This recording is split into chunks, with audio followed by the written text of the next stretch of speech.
What's up, guys? It's Parallax Abstraction, and welcome back to Indie Showcase, now exclusively on YouTube. So we are switching gears a little bit here from our last game. The last one was a brawler, and we're playing another very much retro-inspired game, but this is quite a bit different, and in several different ways, actually.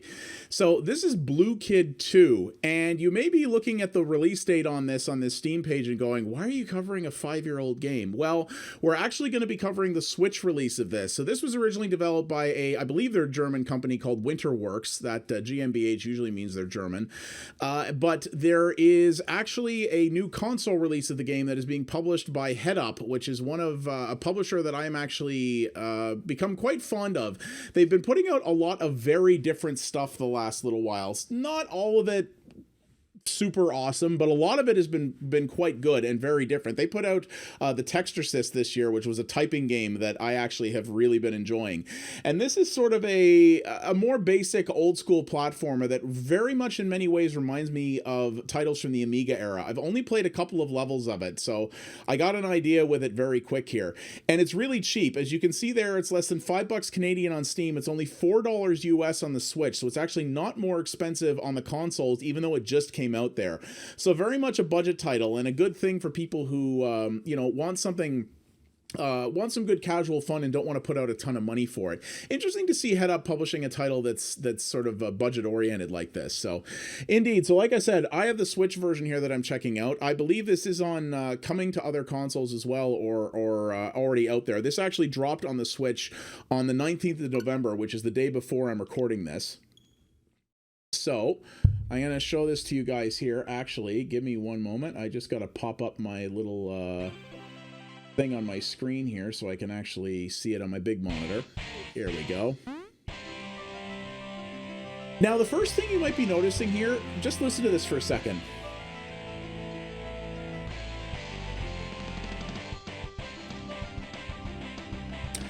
Does the audio sound a little bit low bitrate to you? Yeah, I thought that might have been just this title music. It's not really. It's all of the audio in this sounds like it was recorded at a very low quality setting. It's very strange. So we're gonna start a new slot here. You can see easy, normal, hard, nightmare. Nightmare, I'm guessing, unlocks when you beat the game once, which is how it usually works. You can see that this game wears a lot of inspirations. Like, example, the first level is called Green Hills. Also, check this intro out.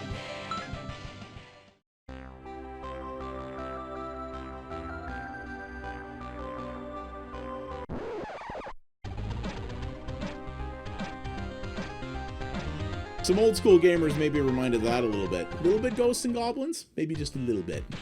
So, very simple. You got your new kid kidnapped, and you're going to get him back. Though you seem rather happy about it, don't you? Yeah, it's kind of funny. So, this is honestly really, really basic stuff. You walk in this game and you jump. That's basically it. And as you can see there, there's a whole pile of different objectives at the top of every...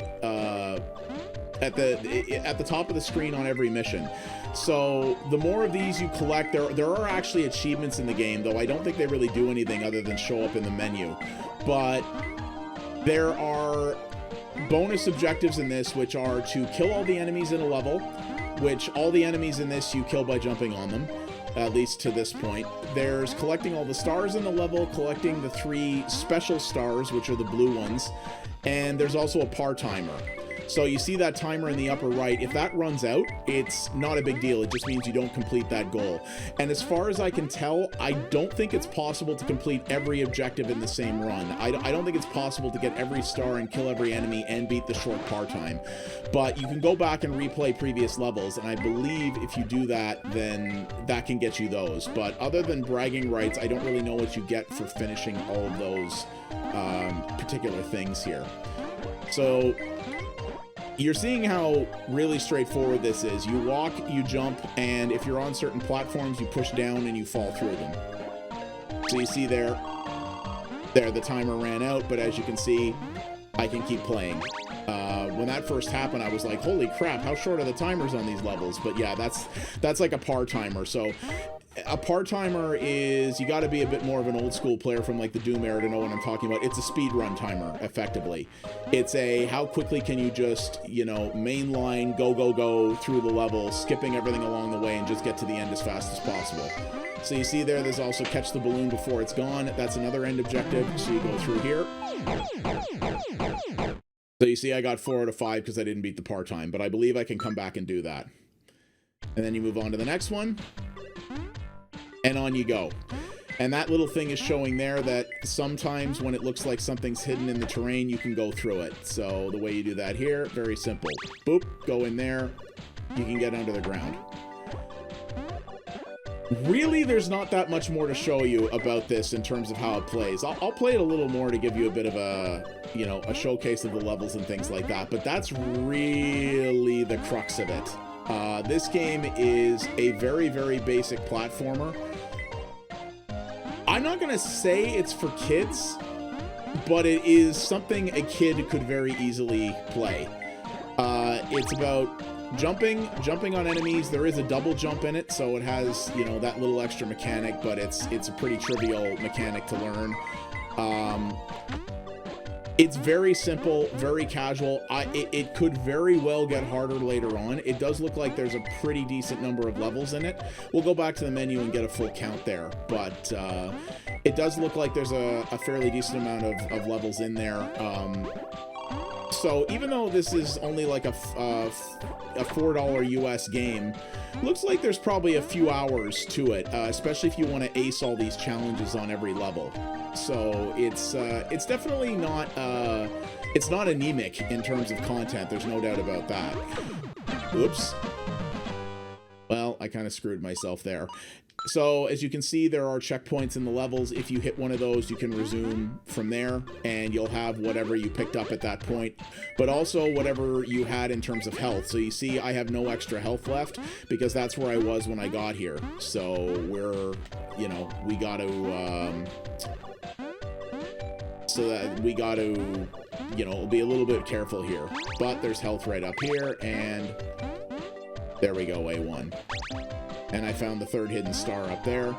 So finding all those blue stars, I'm going to guess, is going to be a bit of a challenge. They're not too bad at this point because we're pretty early, but even that one was a little devious to find. I actually missed that in my first run of the level, so that took a little bit. So if you do want to ace this game, there's definitely going to be a little bit of challenge to that, I think. Oh no! Balloon, get you back here! Yeah, gotcha. But you see I missed some stars, so oh well. So we got the balloon. Ding, ding, ding, and off we go. So that's a lot of it. And this level is a little more challenging. There's definitely a lot more enemies in it.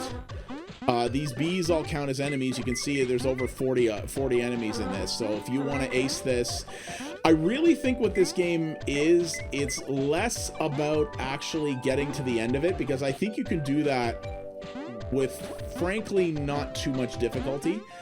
I think what its real ultimate goal is about acing it. It's for perfectionists. It's for people who want to beat every challenge, who want to, you know, 100% it. I think that's really the bulk of it.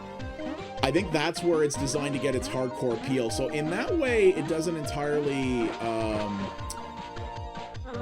it doesn't feel entirely dissimilar in that regard from something like one of those Yoshi games, like a Yoshi excuse me, most recently Yoshi's Crafted World, or a game like that, because those games are extremely easy. If all you want to do is mainline them and beat the story, they're dead simple. They're a game that anyone, whether a child or a non-gamer or whoever, can pick up and have no issues with whatsoever. This is very much like that, in that it's very easy to pick up and play the core of it, but if you want to actually put some real time into it and actually try to ace it, and, you know, 100% all the challenges and everything like that, it's going to take you a while. You'll probably be playing a lot of these levels over and over again, especially for some of those speedrun targets. Even these early levels, those targets are fairly tricky, so they're probably going to get a lot harder later on. But I don't I really don't see this getting substantially harder in terms of beating the core game. I would be very surprised if it amps up the challenge. So again, you gotta know what you're getting into with that. There's a blue star up there I don't know how to get. Those are definitely gonna be tricky later, I think. So, and you see, I gotta make sure if I want all the enemies. See, I screwed that up. But I could have just as easily fallen straight through there, avoided them all, and gone about my way, right? It's really up to me how I want to, you know, how much effort I really want to put into that. And you see, because we've come back to the checkpoint now, all the enemies have respawned, so I've got to go back and get them all again, things like that. This is going to appeal only to a certain group of people, I think. Really hardcore platformer fans, unless you're really big into acing collectathon challenges, I think are going to find this pretty simplistic and probably too simple for them. The art style as well, and that is nothing revolutionary. It doesn't look bad. Pretty half-decent pixel art. It's chunky, as you can see. But it's really not, there's nothing revolutionary about how this looks. It's not something that particularly stands out in any meaningful regard that way. It does run well on the Switch. As you can see, it's running at 60 frames, not having, I should hope it would be. It's not having any trouble. The load times are virtually non-existent. But, as you've probably been hearing here, I don't know why they did what they did with the audio. The audio in this, I don't know if the PC version sounds like this, because I haven't played that. If it does, that's kind of unfortunate, because the audio in this honestly sounds like it's playing back at like 16 or 22 kilohertz. No game made in the 2010s should have audio that sounds like that. I will say that what this game does evoke for me a little bit is it reminds me of the era of, I call it the Amiga era, or the Atari ST era, the 16-bit computer era. So this is a different level here that has some new enemies. This is called the Castle. I've actually not got to the end of this yet, but it has these guys here, so a little bit different challenge here. These knights charge at you, but as per usual, you can still take them out with just one stomp to the head. But this is very much the kind of platformer that you would have found on a lot of 16-bit home computers, like the Atari ST or the Amiga. It feels like a game, well, this is a game that was made in Europe, and a lot of platformers in that came out for home computers in Europe were very much of this variety. It was you could see the tropes of console games that they were mimicking in many ways, but they often had their own little spin. Ooh, kill enemies by touching them while on fire. Oh, this is a new one. Little familiar, mayhaps. Maybe just mayhaps. Not saying it's bad. In fact, this is actually pretty fun. Also very familiar, let's just put it that way. So there were a lot of games on home computers in the 90s that were like this. They were very derivative of, I mean, the one that probably sticks out to most people on the Amiga was a series called Super Giana Sisters, which was literally an attempt to rip off Super Mario Brothers without violating any trademarks. That's pretty much what it was. There was a lot of this stuff that came out from a lot of European devs, and this very much feels like this. The music has that very tracker music feel. Again, folks from that era are going to know what I'm talking about when I say that. Very much has that feel to it. Ugh, didn't do so well there. Okay, so that was actually not the last Green Hills level. Interesting. This is actually the furthest I've got. But again, you see we have some new enemies. So there is some variety in terms of the enemies' appearances and their attack patterns. But again, the solution for dealing with all of them is jump on their heads. You know, or as we saw there before, set yourself on fire and charge through them. Which is fine, you know. The original Super Mario Brothers, that's how most things worked, you know, for the most part. There was a few exceptions to that, but the core mechanic on that was also jump on guys' heads, right? But you see there's a fair bit of variety in the level design, and again, if you want to get all these challenges, you will have to spend some time finding everything. And I think that's the real appeal. I liked a lot of those platformers from the Amiga era, and I think this is faithfully feels like one of those. And it's cheap. Like, let's not forget, this is a $4 game. The price is certainly right. You know, is there $4 of fun in this? Probably. But you not only have to like platformers, you have to like platformers with this bit of this old school mentality. How big is the market for people who fondly remember Amiga era platformers? I don't really know. And how, you know, there seems to be a lot of levels and a lot of content, which is cool. But this is extremely casual. And the one thing that really bugs me, again, I don't know if all versions are like this, but the audio quality on this Switch version is just not very good. The audio is just, it's sampled too low. And I don't really, if that's on the PC version, that's even worse. I really hope it's not, but I don't think that's acceptable. This game is a very tiny download. It wouldn't have been, I can't imagine it would have been much bigger if it was to include better sound sampling. And I think, given that this game has come out several years later on the Switch and with publisher assistance, I think they should have done a better job on the sound. That's the only real negative I can put on it from a technical standpoint. Other than that, it runs fine. This would be a great game to carry around on your Switch in portable mode, for sure. If you got some time to kill and you've got your Switch around and you want some good platforming fun, this will definitely give you that. And it will... Wow, I'm sucking at this all of a sudden. And for people who are completionists, there's a good amount of challenge to this. No doubt about it.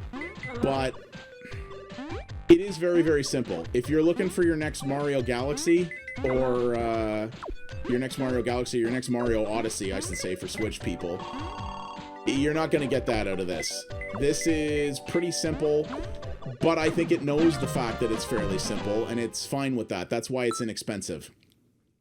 If this came out for $20, I would say absolutely not. That is way too expensive for this.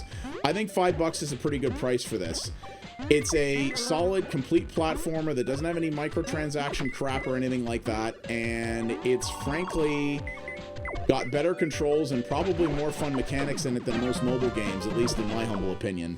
And it's yeah, it's inexpensive, and it's good, simple fun. And you know what? Simple fun is not always a bad thing. Games don't have to be drowning in mechanics and, you know, 15 million different types of buttons and everything in order to be enjoyable, especially if you're someone who has some fond memories for platformers of times past, you know. Other than the audio quality, which is not a deal breaker, but disappointing, I think it does what it does okay. Am I gonna sit down and finish it? Probably not, to be honest with you. I might. And it's not that I don't like it, it's just that I have a backlog, a massive backlog of other titles, many of which have a little bit more depth to them, I think, than this one does. And to be honest with you, that shrill audio is probably going to be more of a deal breaker for me than it is for a lot of other people. But look at this, we're at the 6th level of Green Hills, so there's clearly no shortage of levels to this. And if we go back to the menu here, so yeah, Green Hills, there's 6, 7, 8, 9, and then... yeah, and then there's bonus levels that it looks like you unlock by having a certain number of stars, which is kind of cool. And then, yeah, so there's 5 main worlds. It looks like they have 7 to 8 levels each, plus bonus levels. That's a pretty good amount of content. I'm guessing you're going to be able to get several hours out of this if you really want. I'm going to delete this save so I can work on my primary one. And as you can see here, there are achievements as well, but these don't really mean anything. These are just things that appear on the menu. I imagine on PC or on other consoles, these will be tied to actual achievements or trophies, but the Switch doesn't have those, so obviously. So yeah, there we go, guys. That is Bloo Kid 2. It is developed by Winterworks, and the console versions are published by HeadUp. It is coming to the Switch, and I believe it is coming to the PS4 and the Xbox as well. I will put in the description what platforms it is on there, and it is on the PC. It's been on the PC for a long time, and you know what? Again, it's pretty simple, but it's under $5 Canadian, and that's a pretty good deal for a fair amount of platformer fun in it. And there's probably some decent challenge that comes away along the way too, looking at these screenshots. So very cool little game, definitely reminiscent of a certain era of platformers, but I do wish there was I wish that audio was better. That's just one bummer for me. But yeah, thank you guys very much for watching. If you did like this video, please thumbs it up, and please click the subscribe button and hit the bell so that you can be notified of future stuff that's coming up here. And let me know what you guys think about this. Does this interest you? Do casual platformers like this interest you at all, especially when they're inexpensive? Or, you know, do you know of other little casual games like this that are still fun for people who maybe want a little break from the, you know, still want to have some fun, but don't want to necessarily dig in super hardcore with it? I would love to know. So definitely leave a comment and drop that there. And as always, if you want to watch multiple different variety streams, you can tune into my live streaming channel over at mixer.com/pxabstraction, where I do all kinds of interesting stuff over there too. And yeah, thank you very much for watching, guys, and I'll see you next time for the next Indie Showcase. You guys have a good one, and take it easy.